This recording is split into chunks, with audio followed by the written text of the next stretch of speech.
খোকা খোকা তুই কি করছিস খোকা? আমি যে তোর জন্মদাতা বাবা, আমি যে তোর জন্মদাতা বাবা খোকা, আমি যে তোর জন্মদাতা বাবা। তোর মা মরে যাওয়ার পর কত কষ্ট করে না তোকে বড় করেছি খোকা, কত কষ্ট করে না তোকে বড় করেছি। এখন আমার সাথে এমন করছিস খোকা, এমন করছিস। দাদু ভাই তোমার কি হয়েছে? উঠো। বাবা, তুমি দাদুকে কোথায় নিয়ে যাচ্ছ?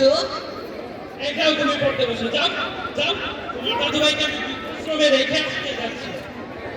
দাঁড়াও বাবা, তুমি যদি দাদুকে বৃদ্ধাশ্রমে নিয়ে যাও, আমিও তোমাকে বড় হলে বৃদ্ধাশ্রমে রেখে আসবো। শুনেছিস দাদু ভাই কি বলল? আমাকে বৃদ্ধাশ্রমে রেখে আসবি খোকা। আরে না জায়গা জায়গা সারা মানুষ বেশি সব একদিকে এদিকে শুরু হচ্ছে রশিদানা নামে শিক্ষক গণবিন্দু গেছে গা সারে